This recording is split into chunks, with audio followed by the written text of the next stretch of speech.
Welcome to Hockey Night in New York, where Islanders hockey always reigns supreme.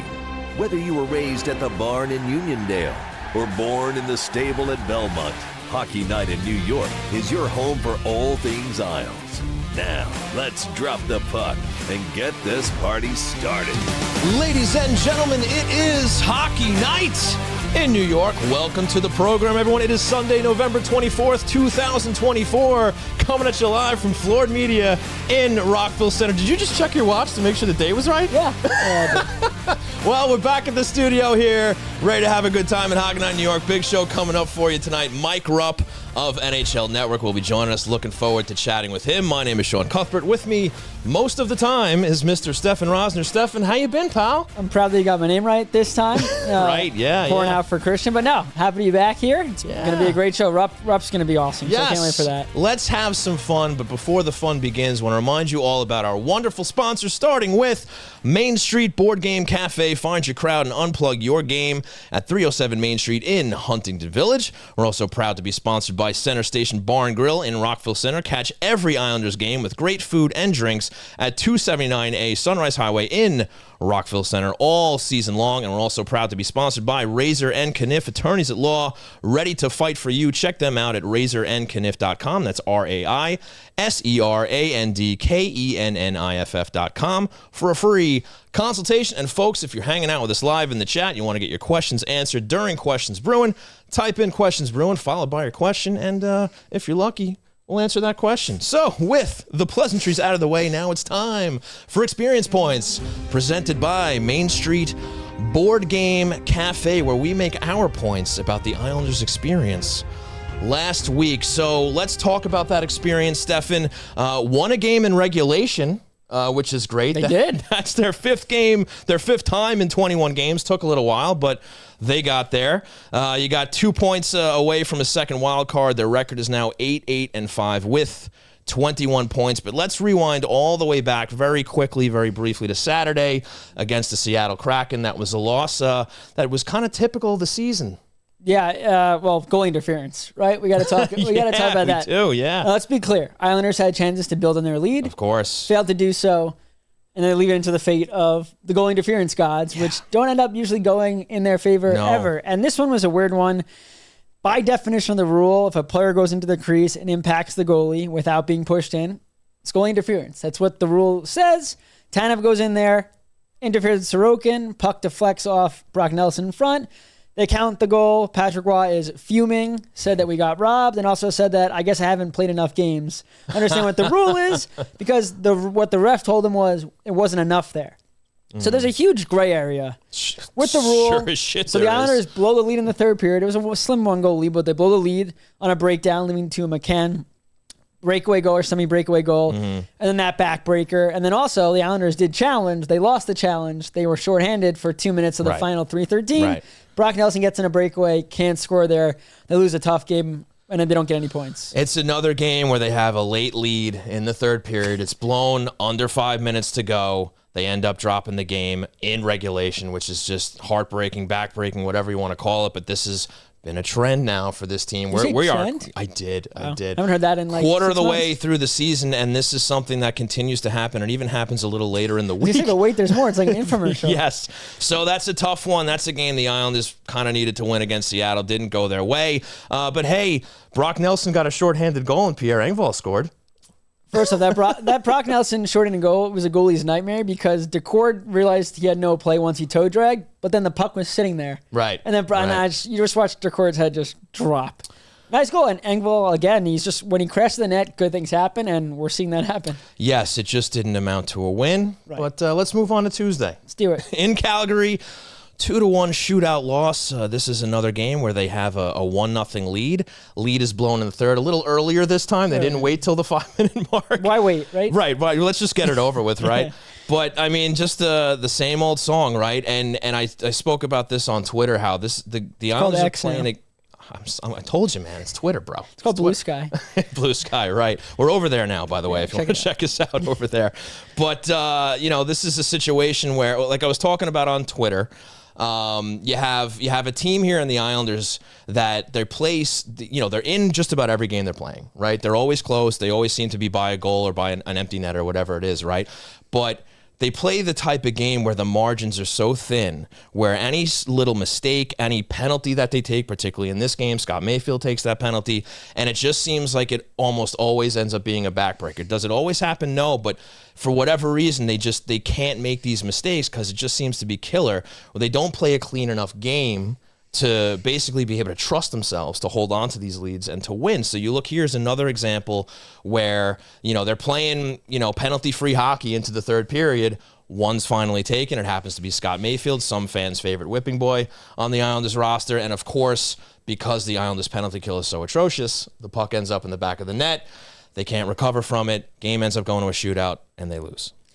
It's another game where you play so well. You're on the road against the Flames, which isn't an amazing Flames team, but you're playing so well, and you just can't find. Wolf played great. Wolf played great, but it gets to the point where the excuse of being goal lead every game is just not an excuse. You're professional players, so when a goalie's hot, that's great, but they're not unbeatable. Right. And I feel like the Islanders find themselves, especially when they don't. I think the issue is, they get a lead, and whether it's in the first or second, they got to find a way to build that lead early. You can't wait to build a lead in the third. Not that they're waiting, but once a goalie gets settled in, they stay hot and they stay locked in, and then it seems impossible. But there's wide open nets that could be scored on here. Well, that's it right here. I mean, over the course of these 21 games, how many times have they had opportunities, big opportunities, and they just can't finish? And that's, up and down the roster, whether that's, a guy like Holmstrom, who seems to be snake bit whenever he's trying to finish a play, but then upwards to Bo Horvat, where he's hitting posts, or Brock Nelson sailing a puck over the net. Like, for whatever reason, this team, maybe they are gripping their sticks too tight, but they're not finishing when they are having opportunities, because it's not like they're losing these games and they're not generating offense. Well, that's they're the not thing. getting There's zone so time. many chances. Correct. Which is the positive, but at the same, I hate you have to capitalize, though. Yeah, I just hate the complaint this team doesn't have talent, because one, people don't forget how to score, and two, you have 3 30-goal scorers on, maybe there's, bottom 6. Martin's not a goal scorer. Wallstrom's proving to not really be doing much of anything. Kyle McLean's struggling. Zekas isn't a goal scorer. Fine. Bo Horvat's a goal scorer. Brock Nelson's a goal scorer. Palmer's a goal scorer. Splikov definitely can score. You have some injuries, but the guys that are not scoring these wide open chances are guys that score goals. And the talent's there, but like you said, I think there's a lot of pressure where they feel like they have to be perfect, and when they miss a chance, that makes your goaltending have to be perfect, your defense. The reason why the margin is so thin is that when they take a penalty, now the PK has to be perfect. You just put so much pressure on being perfect, and we had said it 200 trots. Like, they relished in that, we're going to be perfect. Right. But you can't practice this. You got to win games, why we'll get to last night's in a second, but that's why it's so important to win these games, to build that confidence. Without a doubt. So moving on to the next game, Thursday, they go into Detroit, Game 5 of this, the longest road trip of their season, so I guess it's good to have that out of the way. But same song and dance. Islanders get a lead in Detroit, maybe try to get a little revenge after that game where they couldn't finish. They get shut out earlier on in the season. Line gets that shutout. You get the early Holmstrom goal in the first period. They hang on again until under 5 minutes to go, and same old song. This is a little more bad luck, though. You get the broken stick from Pulock. It leads to the rush the other way. I know that I saw some back and forth. I was even involved in it about Dobson's positioning on this play. Romanov's stick, right? Was it Romanov's? I think it was Romanov's, yeah. You're right, it was Romanov's. Yeah. Yes, my mistake. But needless to say, the play comes the other way. I thought that Dobson could have made a better play coming back. But, again, this is a situation where one little mistake that wasn't even Romanov's fault ends up in the back of the net. But then there's no excuse to give up that goal with under a minute to go to not even get a point out of this game. So again, this team just can't seem to get out of its own way. Another loss, more blown points to a team that they could potentially be competing with for a wildcard spot. Yeah, and Isaiah George is going through his growing pains, which is expected. That's a situation where him and Pulock take the same guy, try to recover. Raymond gets a shot off. It's a great shot because he's wide open, but you do want your goalie that you're paying 8.25. If he has full vision of the shot, he comes out and makes an aggressive play, but you're hoping he makes that save. That's the other thing too, is that Sorokin's bailing them out first and second most of the third period. Same thing with Varley. He's been excellent. And it's just in those moments when the Islanders need them to be perfect. They're not. It's not a knock on them. They're keeping them in games and allowing things to happen. But in those moments where there's a couple of breakdowns, they've been just wide open chances or perfect shots where the goaltender has no real shot to save you, and that's his job. So that's been tough, I think, for both goaltenders, is that they play so well, and then in the big moment where they need that big save, it's a really hard shot to stop. Yeah, and you can talk about generating all the offense you want, getting the chances, and creating all that stuff, but it's a results-driven business, and they waited until the end of the week last night to finally get some results, finally get a win. Not only a win, but in regulation, 3-1. With a lead. With the lead. I was getting there. Sorry. I'm just going to make that point known. They have the lead here. This is a game where the second line ran the show. You get goals from Palmieri, Brock Nelson, Siplikov gets in the score sheet. Those guys still playing great, kind of leading the charge here. But look, this is a situation where they finally get a lead. They hang on to it. It looked dicey there. They give up the early goal in the third period. And, of course, everybody in the building was like, here we go again. Penalty kill gave up the goal. Right. Another power play goal against, and you're just waiting for that next goal to come. They end up hanging on, and they get an empty net goal. Well, they get a Dobson goal first, and then we thought, and then Smart. We'll get to Binnington and a bit of what he did on that later on. But yeah, they get it waved off. You're thinking, oh, here we go. Yeah. And then a beautiful play by that second line. Yep. And Palmieri gets the dagger there. Just such an important win, especially when you're starting 3-game homestand, 8 of 11 at home. You needed that, and also pouring out for Bannister. Yes, the Blues. This is the when you lose the Islanders, apparently that's it. Yeah, that their record was similar to where the Islanders were at in terms of just the way the season's gone. Montgomery from Boston becomes available. Armstrong, the Blues GM's pretty much saying, yeah, we couldn't pass up on this. He was our assistant for 2 years. Nothing. It's not you. It's us. When you break up with someone, I guess. Sure. Sucks for him. He'll probably find another job. But yeah, you lose to the Islanders. You get your job taken from you. Well, before we break from Mike Rupp, let's dole some experience points. What do you got? Yeah, I got Dennis Chalowski. I'm going to give him 2,500 experience points. 2,500? Yeah, I'm just... That's generous. Okay. Yeah, I think I timed his What do you do? Well, he's just playing more. He's playing. He started participation. He started out playing sparing minutes for Waugh, and then shortly after, Waugh gave him the leash. Hutton comes out to Pulock to his offside. They keep Chalowski in there. They love what he's doing on the power play. He moved the puck extremely well on the second unit yesterday. The first handful of games he was playing under 10 minutes. Last handful, I think one game he's played under 14. Okay. He's playing with Mayfield, who looks pretty good. The blunders that he's made has kind of been the microcosm of the Islanders. He's been playing so well in games, and then he makes one mistake that ends up as a goal. Last night, letting the pass go through from Buchnevich to the back door. Neighbors, but he's a first-round pick, 20th overall in 2016, and I'm not saying Chalowski's playing like that, but he's playing well enough where the Islanders still without Adam Pelech. He's eating minutes, and he's playing really well on the top of the power play. So experience points, he's played better the more minutes he's played. 2,500. Yeah. Well, then I got to go to scale there. Yeah. I'm going to have to give 3,462 experience points to Pierre Engvall. That math checks out. 3 straight games with a goal. Is the guy back? Yeah, I mean, I've never seen this version of. By the way, he laid a hit yesterday. Yes. Like a big hit. Yes. If that's happened, the confidence is there. All right, another 52 points for the hit. Yeah, I think he had 2 hits. He had a block. It was just Pierre Engvall is playing to the level that I'm not going to say there's ever going to be a level that Pierre plays at where a 7-year deal is warranted ever. I don't think any other team was offering him 5. But if he's going to play like this, where he's crashing the net, using his stick, using his body, shooting that shot he had, I forgot what game it was, where he toe dragged the Austin Matthews toe drag.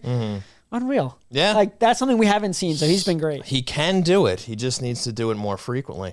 I got to take some negative points off the team as a whole for not being able to hang on to these third-period leads until the St. Louis game. The penalty kill, still a huge issue here. You take one against Calgary and it ends up in your net. I mean, that's one you got to kill, especially in those situations. This is a team, for me, that is still playing not to lose. Right. We talked even yesterday. We talked to Arthur Staple about that, how he said the team gets very small in the kill, gets small when they're playing 6-on-5 against.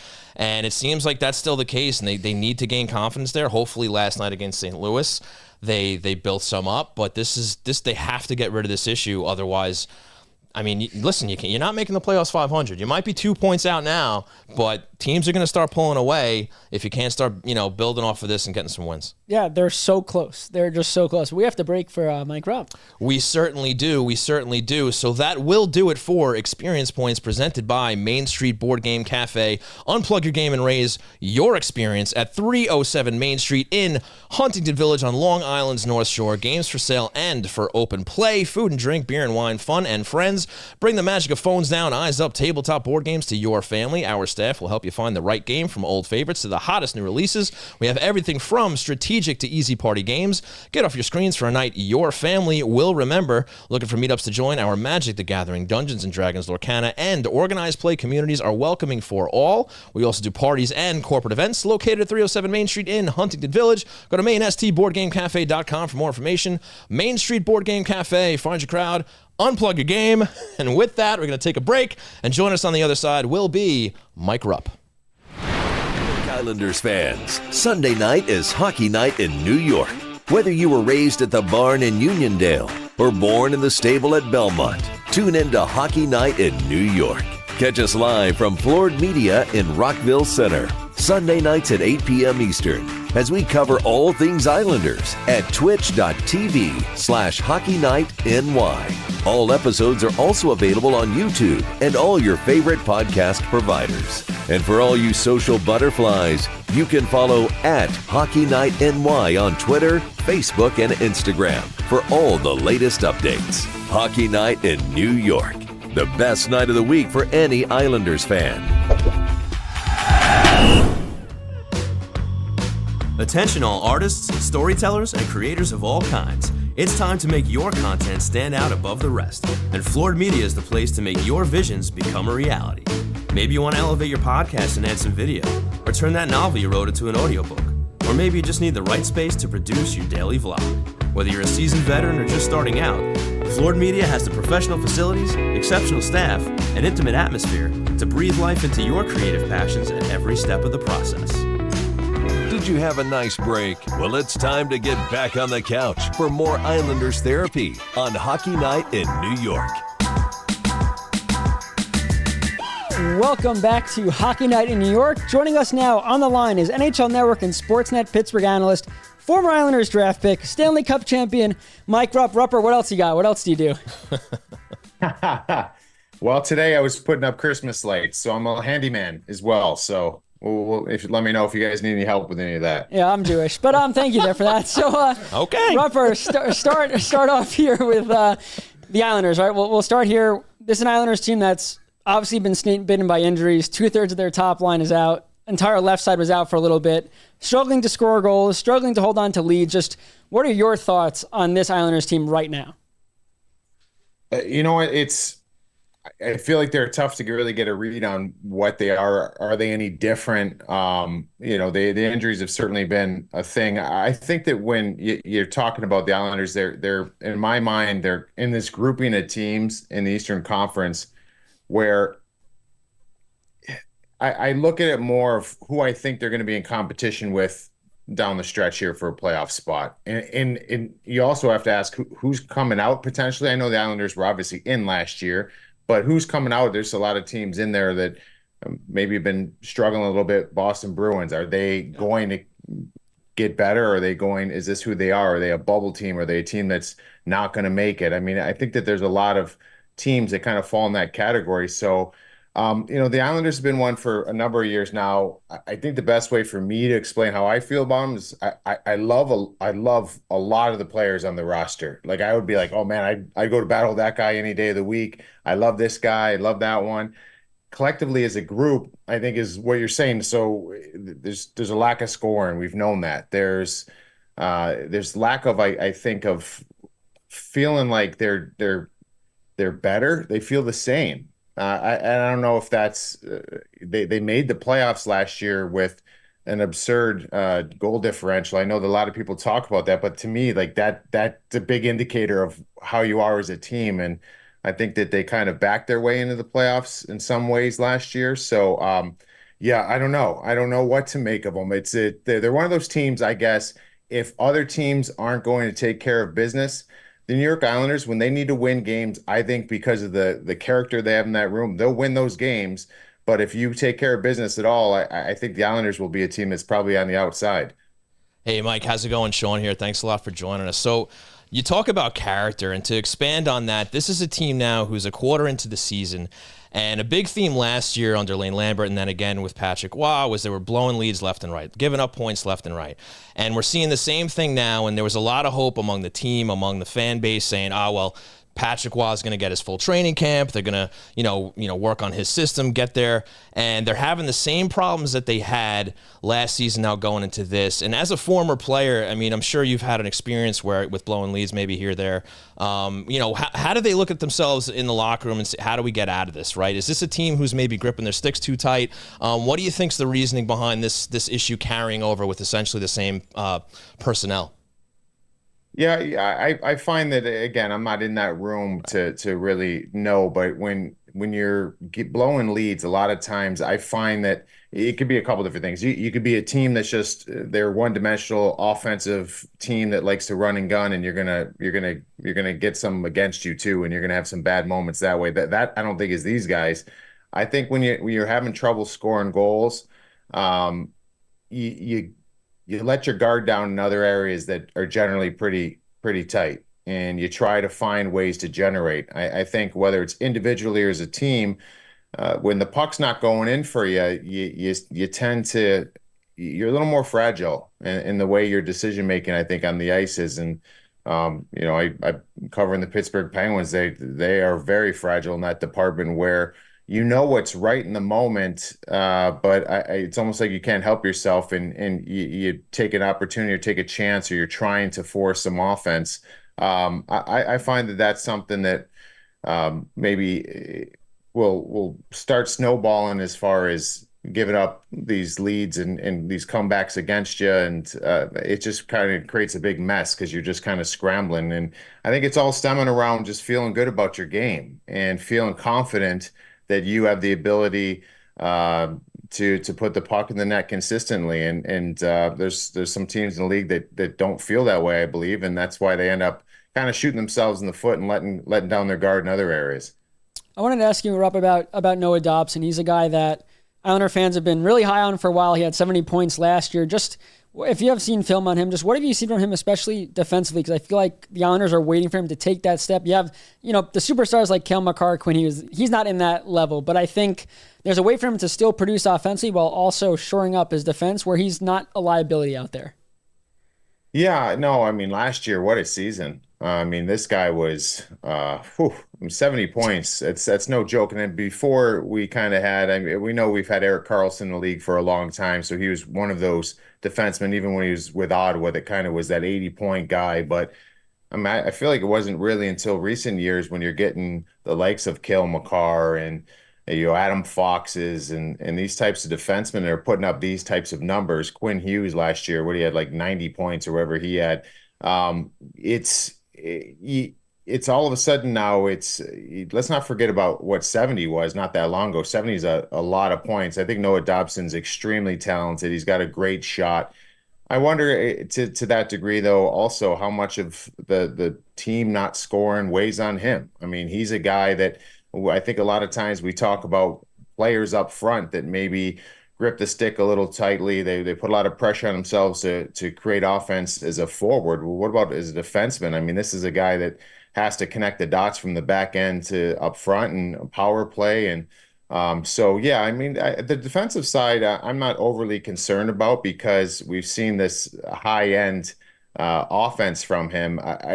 Does that mean he's a finished product? No, like he's got to get better in those areas, and I feel like his compete level sometimes needs to be at a higher level. But I think that that's a work in progress. It's just last year was a big year for him, and I don't say this just talk about Noah Dobson, just as players from being in the league and had some buddies who have had breakout seasons where they'll have that season and it's something big, but the follow-up is always the hardest because now all of a sudden when you're going in to play the New York Islanders, I mean, from last year to this year, that might be the one guy you're circling on the board. Those days, I mean, you might be paying more attention to Noah Dobson than you would Matt Barzal now. This is a guy that he garners that attention, and the job of the opponent is to make it hard on you and make you defend and not get involved in the offense. So I still think that this is he's a heck of a player. It's no fluke that he got that last year.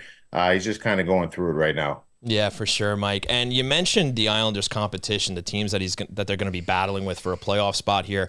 One team that surprised me is the Washington Capitals, and now they're going to have a challenge with Ovechkin being out for a while here. But they got off to a great start. They're playing really well. Do you think they're the real deal, or maybe this is a little early luck in the season, or you think the Caps are going to be around for the duration of the season? I wouldn't say the real deal as far as competing for the Metro lead. I do think that they're the real deal as far as a playoff team. I wonder with Ovi being out, what the team will do. I think I think they could be fine. They're a pretty interesting team, just the way that they were built and the guys they brought in this past offseason, and just the way that they have a very unique lineup where you've got some older guys, but you got some young guys really pushing. Connor McMichael's been lights out. Yeah, you talk about some of the youth that they have kind of prodding them on, but then you got like a Dylan Strome who's been incredible. Yeah. I mean, what he's done has been absolutely fantastic. He's had a heck of a start to the season. I like them. I think that they're a team that is going to be. I'm just thinking in that division. I mean, they'll probably find their way, I think, to be a wild card and contention. But they certainly could finish in one of the top three spots if either of or any of the Rangers, I think Devils and Canes, if they have any mishaps. So missing Ovi's going to hurt, but maybe we'll find out a little bit more what they're made out of. But they're a nice, hard-nosed team that they've surprised a lot, and I like the way they play. Rupper, you played for the Devils, the Rangers, the Penguins. Do you have a favorite memory of playing against this Islanders franchise? Favorite memory? Man, the favorite memory, I mean, there's certainly the Brawl game was a big I don't know. It was cool to be a part of, I think. I mean, those are unique experiences, especially when it happened. That was at 2000, maybe 11 or so. It wasn't supposed to happen anymore in hockey, and it certainly did. Yeah, I would say that. I mean, it was the Islanders in my career. Those were some darker days, I think, for the franchise. I mean, I obviously was drafted by them and followed that organization, and there were a few years they had some good teams that could surprise you, but I felt like they were always one of those teams where if you played them late in the season and at the Coliseum, it was where guys would be getting called up and you're just like, here we go. It's going to be a long night. And that one was, of course, at the Coliseum, but I'd say that was probably the biggest one. Right on. Yeah, certainly a memorable night for sure for Islander fans. Mike, you logged 14 games with the Danbury Trashers, so I got to ask what that experience must have been like. Obviously, the documentary is out there. You featured in that a lot. Maybe you can just share something about that experience playing for the Trashers and what that was like. Yeah, it was cool, man. I had no idea what I was getting into there. Just as far as I had a friend. It's actually, the Chris and Peter Ferraro. They're good buddies of mine. Okay. And one of them phoned me and was like, "Hey, there's an owner of a United Hockey League team in Danbury, Connecticut, who's trying to get some NHL players to come play." And this is when the season was canceled, obviously, with the lockout in the NHL. So I was looking just to get moving somewhere, and I ended up going in there and. Man, I remember it was just. I remember saying to the owner, Jimmy Galante, I said, "Hey, Jimmy, like I know what it's like. I played in the minors for 3 years, and I understand like everybody. Whenever I remember playing in the American League, someone would get sent down in the American League, and you were like a piece of meat. Everyone wants a piece of you, right? Everyone wants to take a run at you. They either want to prove that they could beat you one-on-one, maybe in a skilled way, or they want to show that they could beat you one-on-one with their fists. And I just said to them, I said, listen, I want to come there. I just want to play. I don't want to come there and fight all the time. And he just said, I want you to look at our roster and go look at our roster. And he goes, just trust me, nobody will even look at you. And I got off and I went on and I started looking. There's like a bunch of guys, some guys I've heard their names through the minor league, kind of like the underground fighting world. And some of these guys are on roster for a game, 2 games. But these guys had 400 penalty minutes, 350 penalty minutes. There's like 6 guys over 250 minutes. And it was funny because I went there. I'm like, yeah, no one looked at me. I wasn't, there was enough guys drooling and wanting to get a piece of those guys. I didn't have to really worry about it, but it was Slapshot. It was Slapshot meets The Sopranos is really, I guess, the best way to explain it. Robert, I just want to ask you too about fighting. I think we talked last year in the playoffs about jumping in on clean hits, things like that. As someone who fought so much, just what are your thoughts on the fighting after pretty much a big hit nowadays in the NHL? Yeah, I mean, I don't think it like if a player lays someone out with a clean hit, and the other team takes exception, I don't think you have to fight. I don't think you lose any street cred in my books. If it's a clean hit, I mean, it's part of the game. But I think this is where I kind of contradict myself in some regards. But if I'm on the other team, I want someone to react. You know, I don't want if you're going to sit there and I mean, if you're Noah Dobson wheeling the net and I'm on the Islanders and someone runs him, even if it's a clean hit, I'm not good with that. And it doesn't mean that guy has to fight, but I better at least show that I'm not accepting that and that we don't want any liberties kind of taken on our team. So I don't think you have to, but I think you have to care and react when your teammate gets hit, clean or not, and get some pushback. And I think that's something that kind of lacks in the game is the latter of that.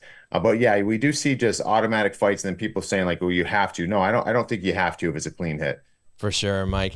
And I got to ask you, Stanley Cup champion here, you score a very big goal in that final. Is it possible for you to even describe the feeling of scoring such an amazing goal to kind of cap the Stanley Cup for you? No, not really. I mean, it took that was my rookie year. Kind of set the bar high as far as what, yeah, that was just to know that you're never going to have a game like that ever again. But it kind of, but I remember it was something that I honestly, I really couldn't enjoy. I mean, I certainly enjoyed it, right? It was a huge moment, but I was fighting to be in the league and stay in the league after that. And so I didn't really like sit back and actually enjoy it. But I do remember distinctively one of the things and I learned a lot from the veterans on that team. And I just think for players nowadays too, like if you even being a role player, a third line guy, a third pair defenseman, there's nothing wrong with driving to the rink and having in your mind that you're going to be the difference every night. And I mean, I played with Sidney Crosby and I drove to the rink for a game, and in my head, I had as much of an opportunity to make an impact as him. Now, did the fans want me to touch the puck as much as Sid? Absolutely not. But it's something that you got to do in your head. And the reason why I'm saying all that is I remember going into game 7, and I only played games 4, 5, 6, and then 7. Joe Nieuwendyk was out with injury, and that's the only reason why I got in. And so I was fresh as a daisy. So I knew I had that. I felt that in the prior 3 games that I was fresh and I wasn't as kind of beat up along the way as everybody else. And I remember just thinking to myself, literally, I'm the last person on both these rosters that someone would expect to do something here. And just like we talked about where people are game planning for a Noah Dobson, nobody's game planning for Mike Rupp in this game. I remember thinking that in after it was like my pregame nap, and I was getting like really like, I think this is going to be this is a great opportunity, obviously for game 7, but I'm not on anybody's radar.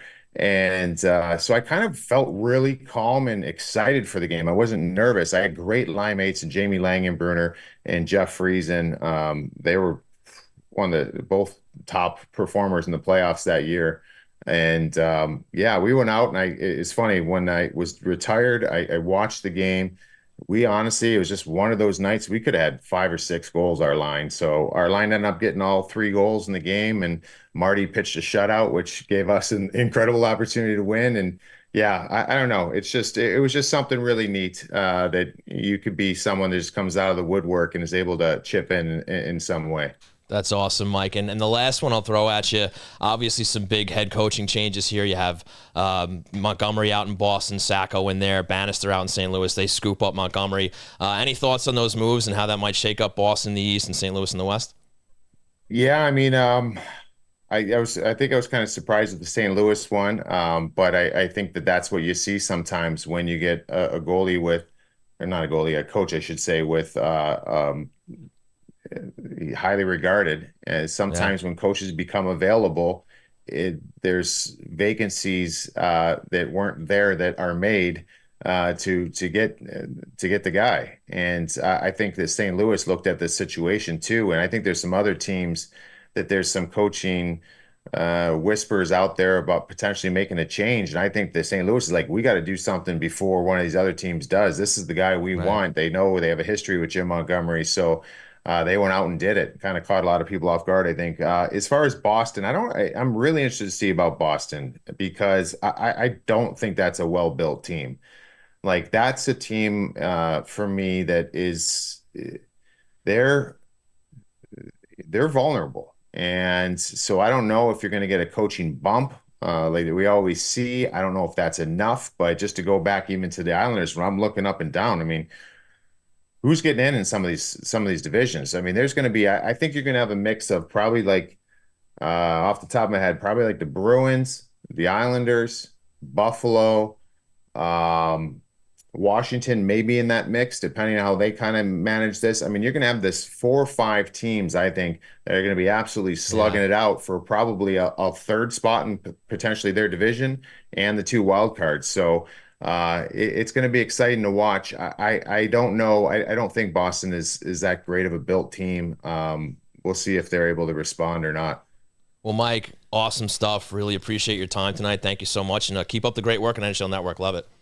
All right, guys. Thanks so much. Appreciate it. Thanks a lot. Thanks, Take Rubber. care. All right, folks, that was Mike Rupp, former Islanders draft pick, Stanley Cup champion, NHL Network, covering the Penguins. Christmas tree guy. Christmas tree guy. Big on the lights. Who knew? Who knew? Well, folks, thanks a lot for tuning in here to Hockey Night in New York. We're going to take another break. We'll be back for What's on Tap. Islanders fans, Sunday night is Hockey Night in New York. Whether you were raised at the barn in Uniondale or born in the stable at Belmont, tune in to Hockey Night in New York.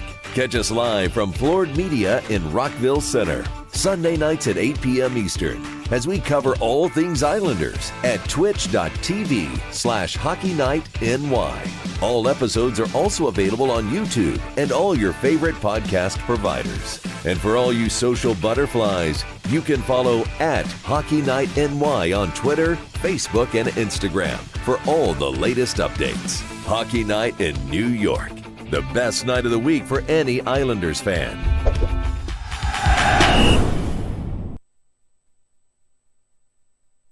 Thanks for giving some time to our sponsors. Ready to talk more Isles? The train rolls on right here on Hockey Night in New York. That's right, ladies and gentlemen. The train rolls on right into Center Station Bar and Grill because it's time for What's on Tap, and Center Station sponsors What's on Tap. Nice. It's presented by Center Station. So here we go. Big, busy week coming up for the New York Islanders. 4 games on the docket, and it all starts tomorrow, Monday night, back home once again. Revenge game against the Red Wings. They get their 3rd crack at the Red Wings. You can't have a season sweep against the Wings, especially in regulation. Especially against, no offense to Alex Lyon, probably a really nice guy. But Yeah, you're down on that guy, huh? look at the stats. The stats are down on that It's guy. in the numbers. It's in the numbers. But against the Islanders, it's just he's Patrick Roy. And It happens. he's It made happens some a good lot. saves, but also a wide open chance to score goals. They don't do it. And like you said, you can't get swept. Can't by drop 6 out of 6. the Yzerman plan. Like, you can't lose to the Yzerman plan. The Or Yzer plan? The concept of a plan. Like, it's tough. Like, Detroit has some talented players. And Sure. they came through in big moments last time these two teams faced. But you're on home ice. You just want a huge... This is the other thing, too. We've talked about momentum. Yeah. Great the Islanders held the lead on Saturday. But now tomorrow, if they go and blow their lead, we're doing the salsa, and you can't have that. I think the equipment manager's got to check the sticks going into this one. Make sure they're nice and solid, especially Romanovs, right? Yeah, or just It's going to like... be a big factor, X factor in the game. But again, don't leave it up to one mistake. Exactly. That's exactly. If you take any lessons from today's episode, it's that Maybe build a 2 or 3 goal lead. Yeah, they're going to make instead of mistakes, but I just think the first period is so critical because once they get off to those really good starts and they get the first goal or they're playing really well, they just have. It's not from a lack of trying. People say lack of effort. People say someone I was arguing with on Twitter the other day, they don't have chances. I'm like, what are you watching? Yeah, look, like the chances are there. You have to find a way to bear down, get up. If you're going to go up 1 goal, make it 2 before the end. That goal last night to make it 2-0 before the end of the second. That's huge. That's why they won. Their record is what it is, and they deserve the points that they've lost, no question about it. But it is not for a lack of trying. I don't see a team that's going out there dogging it. You know what I mean? No. Like, that's not what I'm seeing. They're trying. They're trying very hard, but they're just not getting the results. And like I said before, results-based business, you know? Aren't all businesses results-based, by the way? I don't know of a business that isn't. I think so. Right? I'm not a huge business connoisseur. But well, it's like a cliche that people say, but it's kind of like, yeah. All right, so moving on to Wednesday, the Boston Bruins, 7:30 start, another home game here. Obviously, we talked about the coaching change with Mike Rupp. This is kind of a dangerous game for the Islanders with Sacco coming in. Maybe they're still riding that boost that Mike Rupp was talking about there. What do you see in the Bruins? Yeah, they're like Mike Rupp said, they're in a tough spot. They're a team that doesn't transition well. Their goal, Jeremy Swayman, who got the exact deal that Sorokin got, hasn't been amazing. Has not. And when your team struggles in front of you, the only way you're going to be able to stand and get through it is when you have good goaltending. And I think the Bruins are trying to figure out what their identity is. I think the Islanders have figured it out. Like, the Islanders are going to be a hardworking team. They're going to blow some leads. But at the end of the day, it's when they work as a team, they have the chances and things like that. And I think for the Bruins, it's just they're struggling in so many different areas. They don't have an identity. They have a brand new coach. They fire Montgomery, who, by the way, was not the issue. Let's be real here. I mean, it's a story as old as time. When a team's not going well, you can't fire the team. Sweeney's fired coaches before that have been amazing coaches. And I think it's this team never really filled the hole that Bergeron left behind. Their center depth isn't great. So I think this is an Islander team that can jump on them. But it's going to happen early in games. When you give Jeremy Swayman's talented enough that if you give him confidence early on in this game, he has the ability to lock it down. But if you get to him early, sometimes he unravels. Can is the operative word. We'll see if they actually jump on this team, but maybe, just maybe, this team can start building a streak here at home. They need it.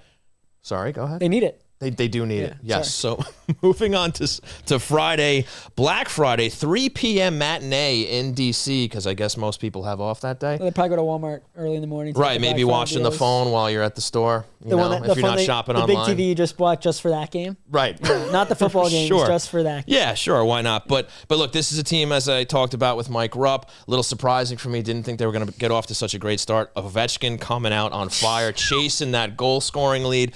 And unfortunately for them, for him, he gets hurt. Not so unfortunate for the Islanders. They get to now play in Ovechkin-less Capitals on Friday. Is this a team they can beat in D.C.? Definitely. I think the Capitals now have to figure out how do we move forward. McMichael's been, and Robert brought it up, he's been kid's been unreal. It's called getting an opportunity, making the most of it. Dylan Strom's been great. Problem is, Dylan Strom's points are coming from feeding Ovechkin. He turned into the new Backstrom. They have good goaltending. Their defensive structure, I think, was a standout last year under Carberry. It's been good again.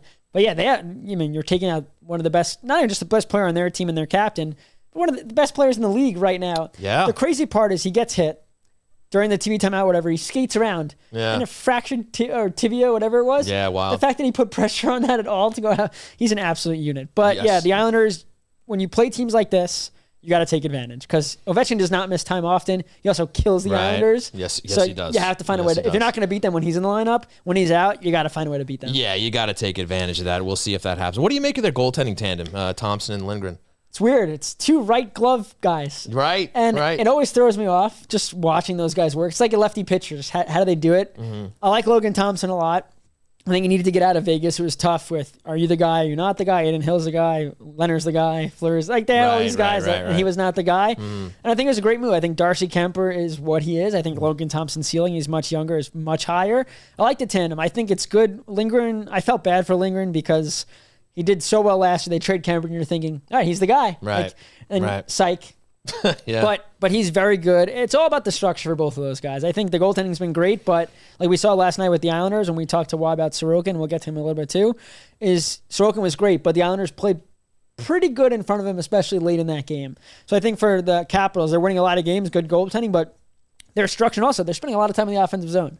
When you do that, less time you have to play defensive or take penalties and things like that. So that is how that works. And now moving on to Saturday, the Buffalo Sabres come to town to UBS Arena. 7:30 start. The Buffalo Sabres are currently third in the Atlantic Division. I believe everyone has to fight Greenway. Like, it just has to. Yes, like, of course. You have to. Yeah. I think now with the good news out of all this is that if Mike Rupp doesn't get concussed by Greenway, we don't find out about this heart condition, and that's like a fact. I mean, maybe if some other injury happened, but there was no answer for Greenway hitting Romanov. Stuff. There was no answer for Greenway hitting Riley. Early on in this game, make it known right from the get-go, whether it's a Matt Martin, an Alexander Romanov, who probably wants a piece of him, a Scott Mayfield, like, hey, by the way, we're not going to forget about this. We're going to deal with this right now. No, Set the tone at home, too. Get the crowd going. I 100% agree, and I think they not only do it for the fans, do it for the team, but do it for yourselves. You know, I mean, this is a situation where, as we talked about, where they've had circumstances where, hey, where's the, call of the bell here? Where's the answer? Why aren't they holding these guys accountable, especially for a hit like that? So I'm with you. I'd like to, now listen, don't go out and murder the guy, obviously, but let the guy know that you remember. Yeah, anytime you skate by him, nice slash, things like that. Just make sure he knows that he's not going to have an easy night right from the get-go. And this is a Sabres team that's kind of where the Islanders are. Like, you're fighting with them. This is, Patrick Roy called the Detroit game a 4-point game.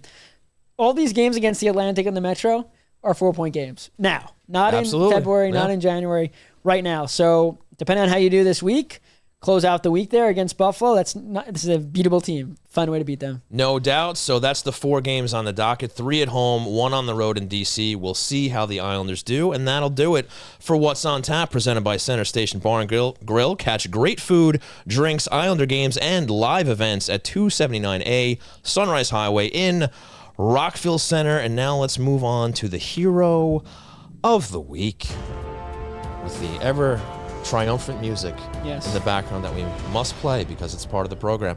So, Stefen, I'm going to let you go first here. Who is your hero of the week? Yeah, my hero of the week is Brock Nelson for a couple of reasons. I want to start off by, if you were at the game yesterday or you're watching at home, between periods, Shannon Hogan caught up with Brock Nelson. This was after the first.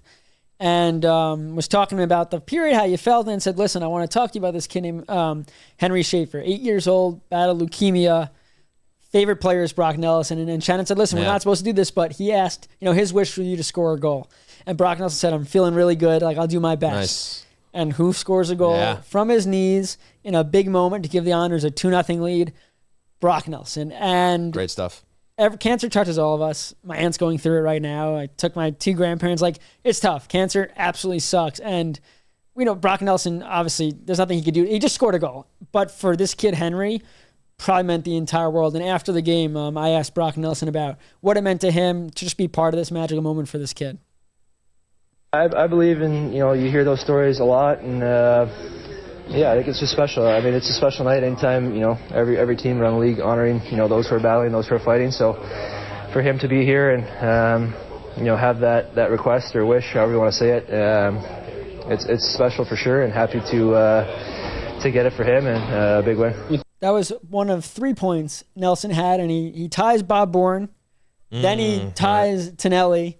544 career points, 9th now in franchise history. So Brock Nelson for coming through for Henry and what he did to help get the win and also move up the franchise rankings. He's my hero. Oh, you absolutely nailed it with Brock Nelson. No question about it. And also just to see him among those names now in the top 10, a guy who's played his entire career with the Islanders, and he's probably, you got to figure he's one of the top most memorable Islanders of this generation. He's going in the Ring of Honor for sure. He's also probably his entire tenure was the most underrated player in the league, especially when Trotz kind of got him to be the guy he is now. Yeah. That you come out of Long Island, he did make the All-Star game, so that probably helped, but people don't know who he is, and he just racks up 30 goals after 30 goals, and he's a leader. So, Brock Nelson's one of, not a legendary Islander, but of this generation, my generation, Islander fans that are under 25, 26, like he's been probably one of the best producers. No doubt about it. Now I am going with, once again after last week, Kyle Palmieri. You have to. This is a guy, for me, he's leading this team right now on the ice. Offensively, again, I mentioned it last week talking at Center Station just about how ever since he's come in under Patrick Roy, he's just been fantastic. He continues to be. 2 goals in the win against St. Louis, 1 empty net, and a huge one, a nice one at that, actually. Gets set up nice by Brock Nelson there, and he roofs it. And he's a guy who's who's just been old reliable for this team, and especially for a team that's struggling to score goals, struggling to expand leads. At least he's somebody who's been very consistent. He's playing at almost a point per game clip here. 9 goals, 9 assists for 18 points in 21 games played, +4 if you care about that. But, this is a guy, again, who's been playing great, and I had to go back to him. And the also thing, too, is after these horrific losses, he is not just saying the cliches ever. True. Ever. True. He is this, This sucks. I'm bleep, pissed. bleep. And then after, how much of a relief is, it was great. Right. But also, too, if you remember, Kyle yesterday got set up on a one-timer with a wide-open net and missed. And I tweeted it out there, and he made me eat my words, and it wasn't a disrespect to him at all, but I said, these are the misses that are killing this team right now. Right. When you have a wide-open, it was a one-timer from, not at the boards in the left top, but far. It was a tough shot. But Bennington was down and out, and he just shanked the shot. And I'm thinking, these are the goals that the Islanders are missing out on. But he said, Stefen, shut your mouth right now. He did. And they won. And you did. And I did. So, yeah. For sure. And I did want to give an honorable mention to the third part of that second line and Max Siplikov, because night in, night out, and now he hasn't been a perfect player, but I feel like he's just putting that high IQ on display. Just very impressive plays. Even one that didn't work out, we talked about it before the show, where he has the 2-on-1. He pulls up on Binnington. That almost looked like a gorgeous goal waiting in the wings there, but the defenseman, I forget who it was, he gets his stick on it, doesn't work out. But he just continues to impress me, and the fact that he's worked out so well on that line has been excellent. Actually, our Noah Pedrozzali had a nice little write-up on that line this week. You can check that out at HockeyNightNY.com.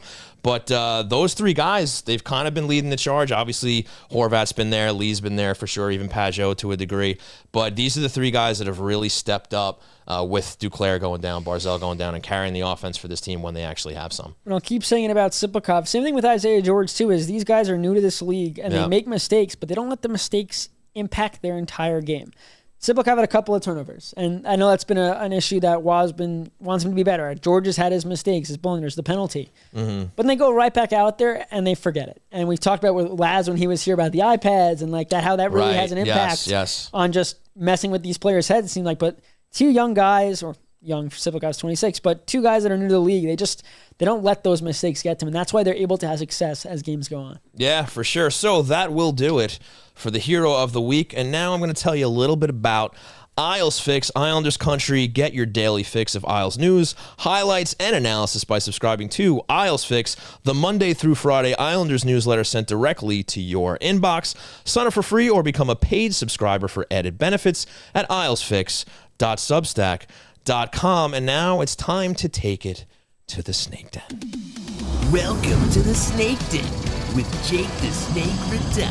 That's right, the man with the best introduction on the show, Mr. Jake the Snake Ridden. Jake, you are looking sharp tonight. Dapper. How you doing, pal? I'm doing good. I mean, it's nice to be here after a win, a regulation win, and a job interview. Are you feeling cool after the win? Is that what's going on here? I'm feeling cool, calm, and collected after the win. I love that. Very nice. You know what? All you need is a saxophone right now. I do. I think you would look perfect. That's actually funny because I did play the saxophone growing up. Where is it? I sold it. The man sold the sax. Or no, I you know what? I actually suit. rented it, so I had to give it back to the school. Jeez, get your story straight. I know. I'm sorry. Did you do NYSMA in school? I did not. NYSMA. Yeah? As a drummer, yeah. No, I did not. I did as a trumpeter. So. Well, that was great. That. Jake, you got a take for us? I do. So I actually wanted to talk about a prospect. Okay. None other than Cole Eiserman. Do the Islanders have those? Oh, Cole Eiserman. Yes, they do. Okay. It's their first round pick this year. There you go. A guy who fell down the draft, some believe. Sure. Right into the lap of the Islanders. A guy that the Islanders desperately need because he's turning out to be a bona fide sniper down in looks like Boston University. So he has 13 points in 12 games, 9 goals and 4 assists. He's 18 years old. He's a freshman. It's young. So he leads all freshmen in goals. And then he is tied for the third most amount of goals in the entire NCAA. It's also good. Yes. Fifth in freshman points, and that's right behind Long Island's own James Higgins, who plays over at BC. Hey. Yeah, and he's also the first Boston University player to score 4 goals in his first 3 collegiate games since 2002-2003. So that's a long time. He I know how time works. he gets to the NCAA, and he was drafted by the Islanders to be a sniper, and he's showing that's exactly what he does, and he's doing that at a very high level. Jake, I love it. Great take. Sorry, Stefen, you wanted to speak too. Yeah, it's all good. So his coach, Jay Pandolfo, was on a podcast the other day, and he was asked about what's really impressed you? And he said his compete away from the puck. And this has been the biggest thing is you can score goals. A la Kiefer Bellows, Oliver Wahlstrom, you can score goals, but if you can't play away from the puck or get the puck back, then being it used to be in NHL, if you're a one-dimensional player, you get away with it. Sure. But now with the game so fast and the skill and having to play in all three zones, that if you're one-dimensional, you're not sticking or you're not making it. And I think for Yzerman, the reason why the Islanders drafted him, and Lou brought it up at the draft in front of us, was how much respect he had for Jay Pandolfo, a former player of Lou's with Jersey, assistant coach, things like that, and said, I trust Pandolfo to really develop him. Same thing with Camille Bednarik, who's his teammate. And I think you're seeing now, like Yzerman scoring the goals, which is great, but his compete, something that Pandolfo said, he's better than we thought. Like, those are such important things for this kid who's 18 years old, or maybe we'll see him in a couple of years. Maybe he comes after this year is done if he has really good World Juniors. But like Jake said, they need a guy like this. Like this, not only that, they need a scorer, but they need one that's cheap. For sure. You just wonder, how long is it going to take till he cracks the squad? Because it could be another couple of years because, sometimes it just takes these guys a while to develop or not at all. And to kind of segue into B here is you mentioned Wahlstrom, you mentioned Bellows. Okay, great. You got a good shot. You can score goals. Are you going to be able to translate a full game into the NHL? And I think it's fair that Islander fans might be a little like, this sounds great, but let's see what this guy actually does when he comes up. Yeah, and I think the other thing, too, is with how much Bridgeport has struggled to produce prospects and struggled this year, I don't think it makes a lot of sense for him to, go back to college or go to Bridgeport. Go back to college. You're going to get more one-on-one attention from Pandolfo. You're going to build more confidence. I just think until Bridgeport proves that the organization can produce these kinds of players, I'm not going to blame the organization for why Bellows and even Wahlstrom or guys like Holmstrom aren't scoring goals at the rate that they should be.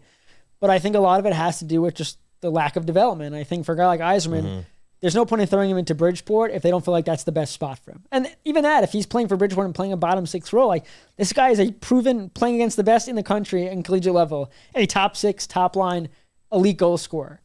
Playing in Bridgeport, sparing minutes, that's probably not what's best. What's best is probably to play the big minutes at the collegiate level. Then when he's ready and show that he could play a two-way game, bring him to NHL training camp and let him earn a job. Sure, why not? You got pending UFAs you got to decide on too. So Jake, before we escape the snake den, you heard what's on tap. You heard the games coming up this week. What's their record this week? What do you think? 4 games. 4 games. I'm gonna go with a conservative 2-2 here. 2-2. But I will. You know what? I'm gonna say 2-1-1. There has to be an overtime. Yeah, there's going to be that's a guarantee. Chances are good. I'll also say they're going to get an overtime win and they're going to get an overtime loss in this. Okay. I think that they actually do get over the hump and they get that overtime win tomorrow night against Detroit. Okay. The overtime loss, I don't know. I just kind of feel like that's a game that's going to happen out in DC. If you're wrong, we won't hold it against you. It's okay. I mean, we will. It's on record. I'm spitballing here. Yeah, no, I put you on the spot there, buddy. Well, great take. Love the update on Yzerman. He's doing well. Hopefully that continues, and the Islanders have an Yzer plan of their own. Yeah, he looks like a GM right now. You like that one? Yes, you do. Yes, you do. Very nice, buddy. All right, now it's time to go to Questions Brewing. Edzo and Jay, how we doing, boys? I'm a little under the weather, but I have a question for you. Where'd you get that nice shirt? Where'd I get this shirt? Yeah. Oh, this was made in the factory, the Hockey Night New York factory. Yeah. Why don't you show it off? Why don't you move the camera a little bit? Oh, like it's over a nice here shirt. or over there? Oh yeah. I can't tell better. where you guys are there looking, you go. but yeah, I mean, it might remind you of a let's see, an alternative / industrial band of the 90s or 2000s. I'm pretty sure they don't watch the show, so we probably don't have to worry about copyright infringement, at least for now. But yeah, I think it's pretty sharp. Well, thanks for asking, man. Yeah. You want one? Yeah. We can talk about it after the show. I say, Ed, I love your new shoes. They're great. Oh, I'm wearing slides and socks. Just so. Yeah, dude is wearing flip-flops in November. Yo, what flip-flops socks? and socks. What socks? Yeah, I have the It's a Anchorman look. look because It's a everyone look. sees top up. We need a mobile camera for the show so we can just hone in right on those. You know, feet like that I'm Ron looking at Burgundy, right where now. he does the suit, but he's in the boxers. You know, Kind of like Jake Yeah. right now. oh yeah, kind of like Jake. If you think he has suit Little pants do you on, all know. you're wrong. Yes, indeed. but yeah, it's drafty. I'm gonna hit that button. Okay, please. Hit the button, buddy. Please. It's time for Questions Brewing. So go ahead. Ask us a question. Bow. All right. Here we are. It's your floor, buddy. Yeah, it's my floor. It's also Sloppy Tuna's first night in the chat here. Sloppy Tuna asks, Stefan, you probably don't want to answer this one. What does the state of the team need to be for Lou to sell at the deadline? Oh boy, okay. I can answer this, but you go You first. can sell it? The state of the team needs to be out of the playoff mix. I don't think there's any situation where Lou sells if they have a shot at a playoff spot, because I think that is, at the very least, the minimum goal for this team is to make sure that fans are sticking around in the seats, filling the building. There's already some narratives out there about how attendance is getting a little bit lower because they're a 500 team and they're not playing that well. But I don't think there's any selling going on unless it's almost nearly clear that this team isn't going to battle for a playoff spot, and I don't think that's going to end up being the case, so I don't think they're going to sell. I completely agree with you because of how close it is. And if they're 4 points out at the deadline, you have, 2 and 3 months left, he's probably going to buy. Buy or at least stand pat. Yeah, well, look at we could see them pull off Horvat. It would be a trade for someone who could help short term and someone who could help long term. I think also depends on the injuries and who's back and who's not. He thinks he gets some help for a bottom defense pairing or a middle six guy. That's not a huge thing, just to help them, not throw out a first or second round draft pick, go send a fourth or fifth round pick to bolster the bottom six. No one should be complaining about that. But yeah, I can't, unless they're eliminated or so far out, it's not even funny. There's no reason for Lou to sell. There you go. This next one, I'm going to combine a couple questions from Tom Boyle and Isle 72. Sure. So it starts off with Tom asking, when Duclair, Barzal, and Pelech return, can they accommodate all three? And out of those three, who is the closest to returning? And if everyone eventually comes back up from injury, will they have cap issues assuming Engvall stays up? Stefen? All right, let's start with the cap issues. They will have cap issues. They will have to. They're using LTIR right now, but they would have to have enough cap space to activate players. So Barzal and Duclair on LTIR. Pelech's not. So it'd have to be the 9.15 and the 3.5. They'd be over the cap. If Engvall is going to play this way, I don't think you're sending him down.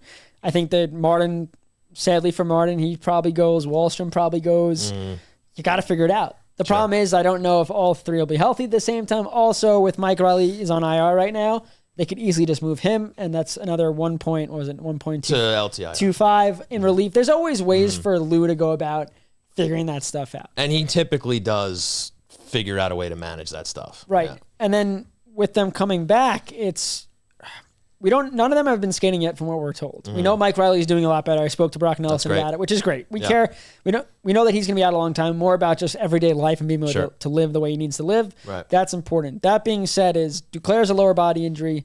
Barzal is an upper body injury, but Pelech is a jaw injury. Now, the only thing that for him to not be able to skate would be if they're nervous he's going to fall and hurt himself. But I feel like he might be the closest one to returning. Okay. Just because if the jaw is fixed and the surgery happened, it's just about when can he face contact? Yeah. That's it. Because he's gonna wear the full face shield, the bubble. He's gonna have to wear that. Sure. So I would say he's probably the closest if their surgery went well and he's progressing. Because if Duclair's not skating yet, coming back from what we think is a groin injury, and Barzal's not skating yet we have no idea what happened to him. Right. It's tough. The timelines are 4 to 6 weeks, but I wouldn't be shocked if it's much longer than that for both of those guys. Okay. Romanov wore the bubble, right, for a while, but he took that off. Was that injury related? That was last year. He took a high stick back-to-back games. Oh, yeah. And then Palmieri wore the bubble, and then Wasn't that friendly fire? Yes. It was, I think right? so. Yeah. And then Palmieri wore the fishbowl. Then he wore the Dinas Zubris, Sean Bates, big visor. Right. And back and forth because he kept getting high stick. But yeah, once you're able to get contact and feel like Pelech will be good, but who knows how bad the jaw injury was. Sure. Next from John Smith on YouTube. That's not made up. John Smith. I was going to say, you have such a real name, I don't believe it. Wait, is there an H or no H? No H. All right, it's real. Okay. Yeah. Thank you, Stefan. John Smith says, we could have easily drafted McMichael over Holmstrom. Why does it seem that either way, that we either don't pick well or have issues with development? If we can't hit on picks, we are in trouble. I knew somebody was going to bring when I mentioned McMichael before. Well, how about all the other teams that passed on McMichael? Right. That's or how about the Boston Bruins passing up on Barzal and a laundry list of other names players 3 times? that aren't playing. Yeah. I think McMichael's again taking advantage of his time, but also he just burst onto the scene. It wasn't like he was tearing up every league he was in, tearing up everything, and now he's here. It's like last year he played sparingly, took advantage of it, and also Holmstrom was never a legitimate goal scorer. He was a defensive guy they hoped that they could turn into a goal scorer. I think Islander fans may have been sold that he was a goal scorer, but his game was always defensive kind of guy. And I think there's also a ton of value in having a guy like Holmstrom on your team. I think every Stanley Cup playoff team has a third line guy that plays PK, shuts down the league's best. Sure. It helps though when you have a guy that's not that. Like, for example, if Yzerman's that guy, you have that guy and also have Holmstrom. I think the problem is the Islanders don't have the score. And that's why Holmstrom gets the bad rap. But a guy like Mike and Holmstrom, they were never, either one is the best goal scorer in the draft or whatever, and we chose the guy that was defensive. So, I don't think it's a knock on the Islanders. I think it's a knock on a lot of teams that missed him, and also him being in the right place, right time, playing well with the Caps. There you go. From aisle 72, can we now start claiming that we have the, quote, worst fourth line in hockey, end quote? Interesting. That's kind of funny. Listen, I'm not looking at the other 31 teams' fourth line, so I can't say for sure. Let's they have one goal in 21. It's a problem, yeah. One goal in 21 games. McLean has been bad. Let's love him. He's a great kid to work with. He's really struggled, especially after last year and the high hopes. Kind of really, again, another guy that is awesome to work with, but Fasching struggled last year after his big spark here that got him his deal. Right. Oliver Wahlstrom, at this point, it's just he's not a fourth-line guy. And I don't know if Wahlstrom's nervous to make mistakes. I don't think that's the situation because it's clear that he's going to make mistakes and still play. Yeah. But it seemed like he's bobbling the puck. He's hitting players in the skates in transition, and I think that's hurt McLean's ability to be successful. And Martin, you could say the game's passed him by. I think he's playing limited minutes. But they're going out there a lot in bigger moments, which I kind of has been a shock. They've been hemmed a lot. I think Scott Mayfield had 10 hits last game and 4 then came on a shift where the fourth line was hemmed. And Matt Martin's hitting, and Matt Martin's at least bringing the physicality. Not 8 hits, 9 hits, but 2 or 3 hits per game. I just think that line, they don't know what their identity is. They have a couple of guys that are really not helping McLean out in terms of transitioning. And it's tough because this was the fourth line forever that the Islanders never had to worry about. Right, and the supporting cast, like you mentioned, Fasching, not exactly impressing, right? That's why he's not getting in there. I guess they might be in a situation where they're kind of in a holding pattern where they're waiting for Duclair and Barzal to come back so that the lineup can trickle down to that fourth line. Maybe then finally you see Cizikas maybe centering an Engvall and a Holmstrom. Well, I was just going to say, that's your fourth line. Right, because you're probably going to see Lee and Pajot go back down to the third line, right? Maybe they keep Lee up depending on the timetables, and how well he's continues to play with Horvat, but that's probably what they're waiting for right now, and they're probably going to limit their minutes until they get there. 1,000%. Yeah.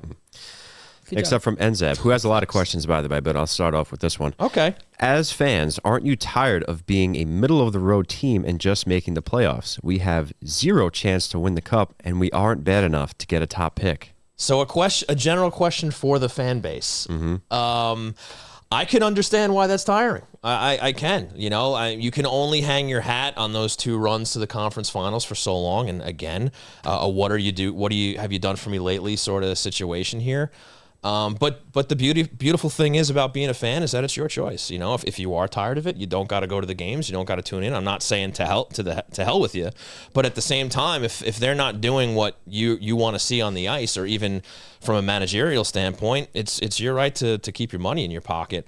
I don't know if changing. I mean, look, they're not changing the coach, and I don't even know if they're changing the managing at this point, and that wouldn't happen until the summer. But I can understand if fans are frustrated, and you have to ask yourself: is this a team that's going to find a way to dig themselves out like they did last year, and getting into a playoff spot by the skin of their teeth at the end of the season? Then you got to ask yourself if that's even enough for you. But I think this is a franchise right now that's focused on reshaping before even retooling. Right? They're kind of trying to get this team to continue around this core plus right now on the fly. And I think if this season goes in the tank, you might see more of a retool where they'll trade, to answer that first question, right? They'll trade guys like Brock Nelson and Palmieri at the deadline, right? Then they get some assets that it can either use in a draft or flip around to get players that can help now. And I think that's probably what they would do. But the 20 games in, I mean, look, would it completely shock me if they found a way to rattle off some wins and start being more competitive? It wouldn't. I'm not saying I expect it, but I think it's a team that's capable. You still give them a little bit of the benefit of the doubt with the injuries to some important players. Romanov just came back. Pellick's a big part of the team. He was playing better before he got hurt.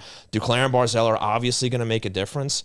I am rambling and going up, down, left, and right here, but it was a passionate question. You gave a passionate answer. Yeah. Listen, it's fair. I get it. You want to see a winner out there. I completely understand that. So it's really up to you if you want to keep suffering through the season or not. I'm just curious to see, because I do think they're better than they're showing. I do too. I went back and looked at all the games, by the way, because I have so much time on my hands. And you're dedicated to the craft. I looked and said, all right, here are the games they blew leads in, especially the third period. Here are the games they flat out dominated. What could their record be if they just won those games? Before last night, it was 14-3-3.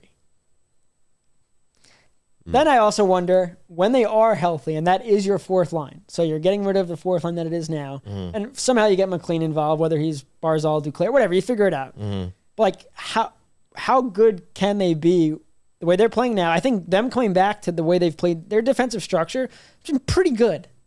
They're allowing, what, 1 or 2 goals a game? They're good 5-on-5 for the most part. Right, yeah. And I just wonder when Duclair special teams are just killer. Barzal come back and Pellick come back.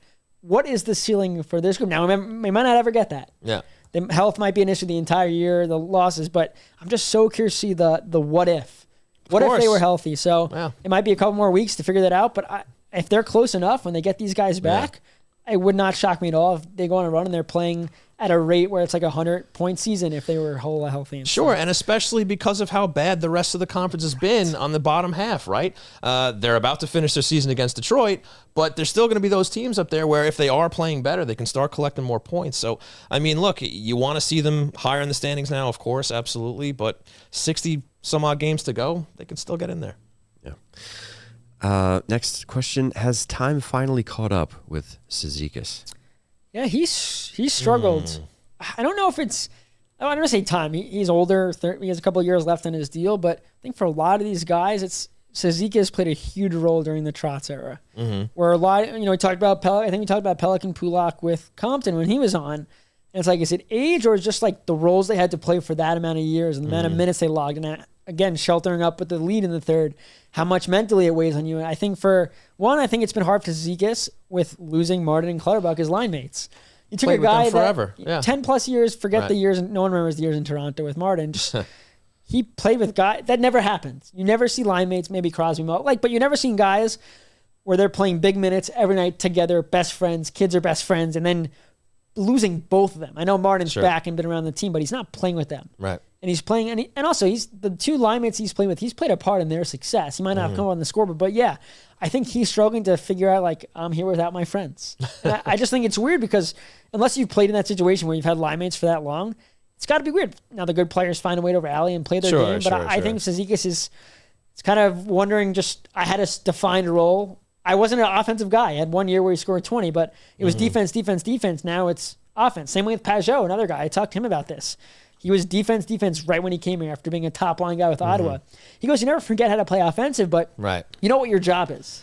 And now when you flip the switch on, here's another, it's like when you get a job and your job description now, we're not going to pay you more, but we're going to add more. I'm not saying the Islanders did that, but now you got to get used to now you got to juggle, okay, when do I jump in on the rush? When do I play defense? I'm so used to that. I think Cizikas is struggling with that. I'm going to give him the benefit of the doubt because he could play on the ice with his eyes closed with Martin and Clutterbuck. And now all of a sudden, after all of that time, he's adjusting to not only new guys, but a variety of new guys, right? He's had different line mates. They haven't really, he's been up and down between the third and fourth line, the injuries and whatnot.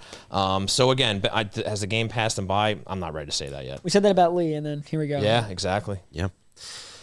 Nzeb09 asks, what do you guys consider a successful season for the Islanders? I'm assuming this season. I mean, I can lead on here. I don't think they're going to achieve a successful season this year, if I'm being blunt. What is a successful season?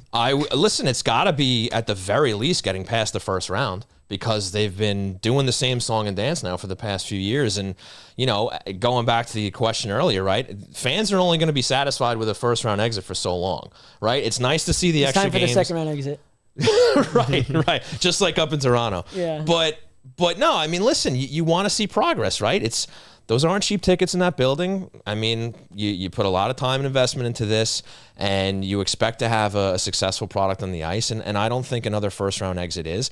And it's even hard to say, a second-round exit is fine, right? Obviously, the goal every year is to go deep and win a Stanley Cup, but you also have to be realistic that only happens for one team. Are the Islanders going to be that one team this year? Probably not. So for this season, for this year, yeah, I mean, it'd be nice to see them actually get their collective shit together and go on a bit of a run in the regular season so that they can not only make the playoffs, but make it comfortably.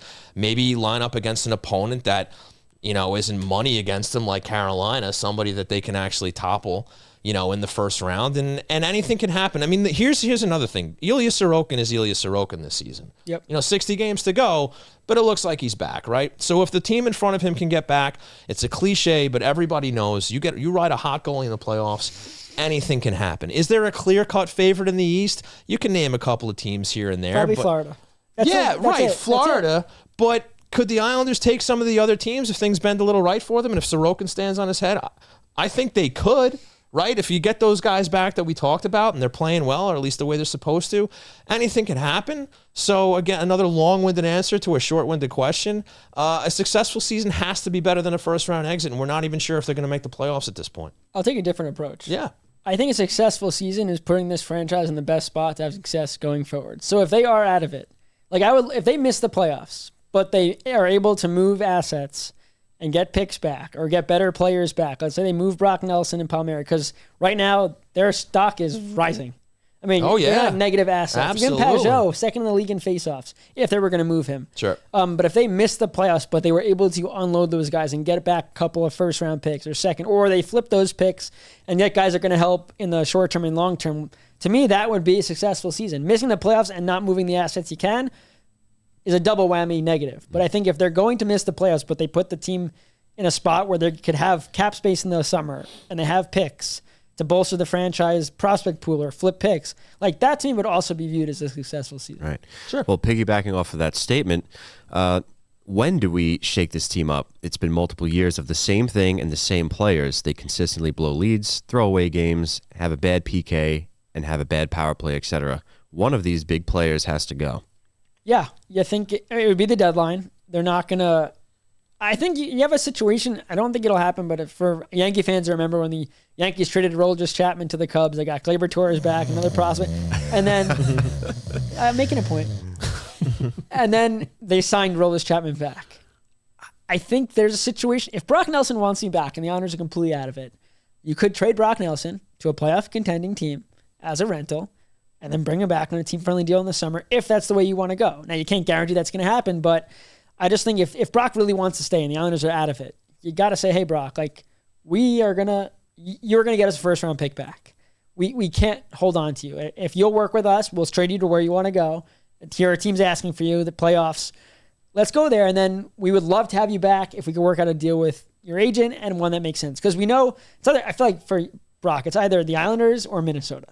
Sure. Yeah, that to me, he's from Minnesota. His family's legendary there. That But just imagine if Brock beats the Islanders in a playoff game, that would be the Stanley Cup Final. That means the Islanders had a successful that means season. that Brock Nelson isn't going anywhere. Yeah, I think the deadline. I think this summer you'll see potentially some coaching staff decisions made. The special teams, especially the power play. I don't think it's John McLean's fault. The power play has been bad with every power play coach since I've been born, I think. That might be true. So, and that's been different players. So I don't if they moved on from McLean, I don't think it's a knock on him specifically. But at some point you got the PK got changed up. Abilene came in. I think you're at the point where it's still terrible though. You got to change it up. Yeah. So I think deadline is when you'll know after the deadline the direction the Islanders are kind of going as a franchise. Ed, if you have one more, rattle it off. Here's one from DTMR. Question Bruin. No question. Happy Thanksgiving to the crew. Oh, isn't that sweet? Yeah. And happy Thanksgiving to all of you too. Yeah, love that. Yeah, the holidays just kind of creep up on you. I'm sitting here doing the show and I forget that Thanksgiving is this week, but thank you very much and a very happy Thanksgiving to all of you that are watching or listening and enjoying yourselves here at Hockey Night. And guys, happy Thanksgiving to you guys, huh? Yeah, thank you. Yeah. Yeah, you too, Jake. Happy Thanksgiving. Thanks, and you too, Jake. I was including him. You didn't have to point that out. Yeah, I just didn't hear his name. All right, well, that's going to do it for Questions Bruin. Thanks a lot for the questions. And before we wrap up the show, once again, I want to remind you guys that we have a Patreon now. Go to patreon.com/HockeyNightNY for exclusive content featuring Q&As, columns, videos, behind the scenes, merch and partner discounts, and even an invitation to hang with us here at Floored Media in Rockville Center, where we air the show live. It's a great way to support what we do here, so please go over there and check it out. And with that, Ed, you can roll the music. So, folks, I want to send a big thanks, starting with Mike Rupp of NHL Network. Great spot from him. Awesome. Big thanks to him for joining the show here tonight. And want to send a big thanks to our sponsors, starting with Main Street Board Game Cafe, located at 307 Main Street in Huntington Village. Find out how to unplug your game at mainstboardgamecafe.com. A big thanks to Center Station Bar and Grill. Head on down to 279A Sunrise Highway in Rockville Center for Isles games, live music, karaoke, comedy shows, and more. And a great big thanks to Razor and Kniff, attorneys at law. Nobody likes going to court, but if you have to, call 212-LAW 1500 for a free consultation. And folks, as always, please rate, review, and subscribe if you haven't already. Stefen Rosner, where can people find you on the multitude of places on the internet? Yeah, I'm not gonna be able to remember. Ever growing. I don't know what my Blue Sky username is. Just look at my name. Right. I don't. That's can't. a long one. Too many Yeah. there. I can barely remember my name. But Stefen_Rosner on X, NHL.com. The Hockey News, the Young Monsters is my subscription Monday through Friday newsletter. And I think that might be it. You sure? I also hang Christmas decorations for people. But you said you don't do Sorry, that. Hanukkah decorations. Right, yeah. All right, you can follow myself at Shawnee Hockey. You can follow the show at Hockey Night NY on all social media platforms, including Blue Sky, of course. That's like at Hockey Night NY dot something dot Blue Sky something social else. dot- Yeah, you guys know what it is if you're there. Figure But it check us out there. It looks like there's a lot of migration going on over there. So check us out. You can go to HockeyNightNY.com to check out all our articles, features over there. Hey, Jake, man, you're on Twitter. What about you? Yeah, you could follow me at Jake Radonis, Radonis. There you go. Follow Jake the Snake. You can get more takes from him. Exclusive takes from the Snake Den. All right, folks. That's going to do it for us. Want to thank you all for tuning in live here and for tuning in later on. For Stefen Rosner, for Jake the Snake Radonis, for Edzo and Jason Belsky and Floored Media. We've been Hockey Night New York. I've been Sean Cuthbert. We'll see you next week.